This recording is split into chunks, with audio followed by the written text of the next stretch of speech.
రాజు, నా రాజుగా ఈ లోకానికి వచ్చాడు. నలుడిగా ఈ లోకానికి ఆయన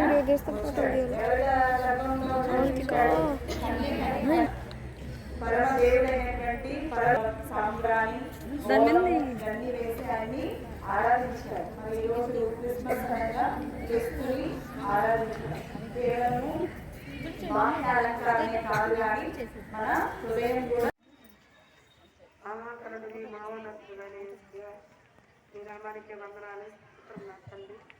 ప్రభు ఈ సంవత్సరం అంతా నా దేవానికి లేఖలు సాగుగా నా బిడ్డలందరినీ నచ్చింది. మీరు కాచి కాపాడే విధానాన్ని బట్టి మీకు వందనాలు స్తోత్రున్నాయన. ప్రతిభన తండ్రి జరుపుకుంటుండగా తండ్రి మమ్మల్ని అందరినీ ఇక్కడ సమకూర్చిన విధానాన్ని బట్టి మీకు వందనాలు స్తోత్రమయ్యా. ఆయన ఆశ్చర్యకరుడివి, ఆలోచనకర్తవి, బలవంతుడైన దేవుడివి, ముఖ్యులకు తండ్రివి, సమాధానకర్తయ్య వరుపులని ప్రేరు పెట్టుకునబడుతున్న మా గొప్ప రాజే మీ నామానికే వందనాలు స్తోత్రం నాయన. నన్ను చేయండి, ప్రతి పనిని ప్రతించి ఆశీర్వదించండి. ఈ కార్యక్రమం అంతట్లో కూడా నా ప్రభువ ఆది అంతము మీరు మీ నామానికి మహిమ చేసుకోండి ప్రభువ. ప్రభు అదే రీతిగా నాయన ప్రతి బిడ్డని మీరు దర్శించండి. ఆయన జీవగల మాటలు వినే సమయంలో కూడా ప్రభువ ఆయన మీ వాక్యం రెండించడం గల కట్టం తండ్రి ఏ హృదయాన్ని నా తండ్రి ప్రేరేపిస్తుందో ప్రభువ ఆయన వారికి మీరు మాట్లాడండి. ప్రతి బిడ్డని నా తండ్రి మీ చేతులకు అప్పగించుకుంటుండగా మీ నామానికే మహిమ ఘనత ప్రభావం తీసుకోమని ఈ కార్యక్రమం అంతట్లో ప్రభువ మీరే తోడుని నడిపించుకోమని మీ ప్రియ కుమారుడు మా ప్రభుని నామం అడిగి వెడిపించు ప్రార్థిస్తున్నాం తండ్రి. ఆమేన్.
వార్త 1వ అధ్యాయము 18వ వచనము 21 నుంచి 23 వరకు. యేసుక్రీస్తు జ్ఞాన విధము ఎట్లనగా ఆయన తల్లి అయిన మరియా యోసేపునకు ప్రదానం చేయబడిన తరువాత వారు ఏకము కాకమునుకు ఆమె పరిశుద్ధాత్మ వలన గర్భవతిగా నిండెను. ఆమె ఒక కుమారుని కనును తన ప్రజలను వారి పాపముల నుండి ఆయనే రక్షించును గనుక ఆయనకు యేసు అను పేరు పెట్టుదమనెను. ఇదిగో కన్యక గర్భవతి అయి కుమారుని కనును ఆయనకు ఇమ్మానుయేలు పేరు పెట్టుదురు అని ప్రభు తన ప్రవక్త ద్వారా పలికిన మాట నెరవేరునట్లు ఇదంతయు జరిగెను. ఇమ్మానుయేలు పేరునకు భాషాంతరమున దేవుడు మనకు తోడని అర్థము. దేవుడి వాక్యము దీవించుగాక. ఆమేన్. పుట్టిన తర్వాత చెప్పినటువంటి దేవుడు పుట్టక మునిపే మనకి యేసే ప్రభు ద్వారా ఒక వర్తమానాన్ని పంపిస్తున్నాడు. అది నేను చదువుతాను. వినను. యెషయా గ్రంథము 7వ అధ్యాయము 14వ వచనం. కాబట్టి ప్రభువు తానే ఒక సూచన మీకు చూపును, ఆలకించుడి, కన్యక గర్భవతి అయి కుమారుని కని అతనికి ఇమ్మానుయేలని పేరు పెట్టును. మరి ఒకటి 9వ అధ్యాయము 6వ వచనం. ఏలయనగా మనకు శిశువు పుట్టెను, మనకు కుమారుడు అనుగ్రహింపబడిను, ఆయన భుజము మీద రాజ్యభారములను, ఆశ్చర్యకరుడు, ఆలోచనకర్త, బలవంతుడైన దేవుడు, కీర్తులకు తండ్రి, సమాధానకర్తయకు అధిపతి అని అతనికి పేరు పెట్టబడును. సంతోషమే, సమాధానమే, ఆనందమే, పరమానందమే. సంతోషమే, సమాధానమే, ఆనందమే, పరమానందమే. అరగలసి జ్ఞానలసి యేసులసి కాలకలిసి పాటలు పాడి నాట్యమాడి అరవసించే. సంతోషమే, సమాధానమే, ఆనందమే, పరమానందమే. సంతోషమే, సమాధానమే, ఆనందమే, పరమానందమే.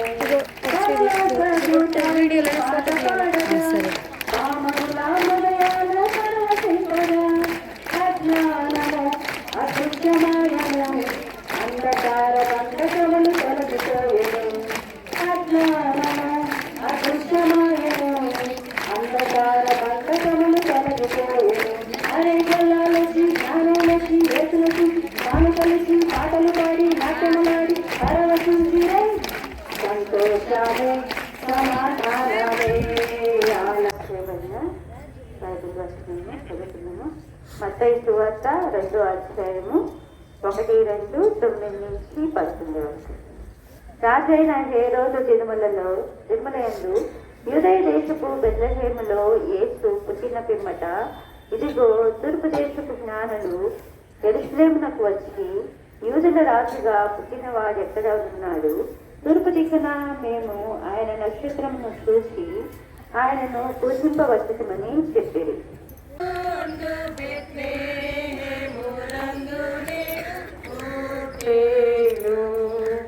రాజాతి రాజులకు పరకు నమస్కరింపరాండి, నమస్కరింపరాండి, నమస్కరింపరాండి.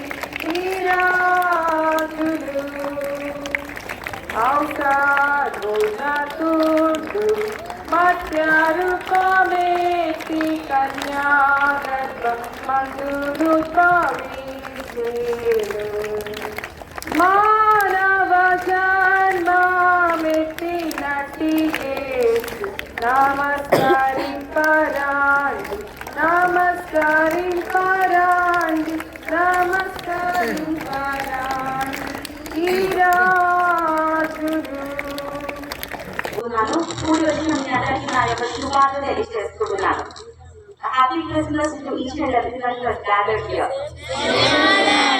Thank you. చాలా సంవత్సరాల క్రితం జరిగింది ఈ యొక్క సంఘటన. ఒక కుటుంబంలో జాన్ అలాగే జెరుషా అనే దంపతులకు దాదాపు 20 సంవత్సరాల తర్వాత ఒక కుమార్తె జన్మించింది. అయితే ఆ కుమార్తె జన్మించిన కొద్ది కాలం తర్వాత ఆ యొక్క తల్లి జెరుషా మరణించింది. తండ్రి చాలా కష్టపడి ఆ యొక్క కుమార్తెను పెంచుతూ వచ్చాడు. ఎలాగన్నా మంచి ఎడ్యుకేషన్ ఆ బిడ్డకు అందించాలి అని రాత్రనక పగలనక చాలా కష్టపడ్డాడు. ఆ బిడ్డకు 12 సంవత్సరాలు కంప్లీట్ అయ్యాయి. 13th ఇయర్లోనికి ఎంటర్ అవుతుంది అనమాట. 13th ఇయర్ అంటే టీనేజ్, యవ్వన దశలోనికి ఆ బిడ్డ ఎంటర్ అవుతుంది. అటువంటి సమయంలో ఆ బిడ్డ తండ్రిని అడిగింది, డాడీ ఈ బర్త్డేకి నాకు మీరు ఏ గిఫ్ట్ ఇస్తారు అని అడిగింది. ఆ తండ్రి చెప్పారు, ఇప్పటి వరకు నేను ఇప్పటి బెస్ట్ బర్త్డే గిఫ్ట్ నేను ఇస్తానమ్మా అని ఆ తండ్రి చెప్పారు. ఆ రోజు రానే వచ్చింది. ఉదయాన్నే లేచింది పాప, చక్కగా మీలాగా మీరు ఈరోజు మార్నింగ్ వేసి రెడీ అయ్యి వచ్చారా, ప్రోగ్రామ్ ఉందని. అలాగే ఆ బిడ్డ కూడా చాలా ఎక్సైటెడ్ గా ఈరోజు మా డాడీ నాకు మంచి బర్త్డే గిఫ్ట్ ఇవ్వబోతూ ఉన్నారని చెప్పి ఫాస్ట్ గా రెడీ అయ్యి కొత్త డ్రెస్ వేసుకొని, డాడీ వాళ్ళకి వెళ్దాము, నాకు మంచి బర్త్డే గిఫ్ట్ ఇస్తానని చెప్పారు కదా అని వాళ్ళ డాడీ చెప్పింది. అప్పుడు వాళ్ళ డాడీ చెప్పారు, నాన్న ఉండు కార్ తీసుకొస్తాను, కార్లో మనం బయటకు వెళ్దాము అని చెప్పి ఆ బిడ్డను కార్లో ఎక్కించుకొని ఒక ప్లేస్ కి వాళ్ళ డాడీ తీసుకెళ్లారు. వెంటనే కార్ ఆగింది. కార్లో నుంచి తండ్రి అలాగే కుమార్తె అడిగారు. అప్పుడు ఆ పాప అడిగింది, చుట్టూ చూసి, ఏంటి డాడీ ఇక్కడికి తీసుకొచ్చారేంటి? నేను ఒక పెద్ద హోటల్ కో రెస్టారెంట్ కో తీసుకొస్తాను అనుకున్నాను, లేక ఒక పెద్ద పార్టీ నన్ను తీసుకొని వెళ్తాను అనుకున్నాను, హాస్పిటల్కి తీసుకొచ్చారేంటి డాడీ ఆ తండ్రి అడిగింది. అప్పుడు ఆ తండ్రి చెప్పారు, అమ్మ ఇప్పటి వరకు నీకు ఎవ్వరు ఇవ్వలేని బర్త్డే గిఫ్ట్ లేక చాలా ప్రత్యేకమైన ప్రశస్తమైన వాల్యుబుల్ గిఫ్ట్ నేను ఇవ్వబోతున్నాను. ఎవ్వరూ ప్రపంచంలో నీకు ఇవ్వలేనిది, ఎప్పటికీ నువ్వు మర్చిపోలేని బర్త్డే గిఫ్ట్ నీకు ఇవ్వబోతున్నాను. చెప్పాను కదమ్మా, నేను ఆల్రెడీ నీకు వాళ్ళ లోపలికి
హౌస్లో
మే పాప జరుపు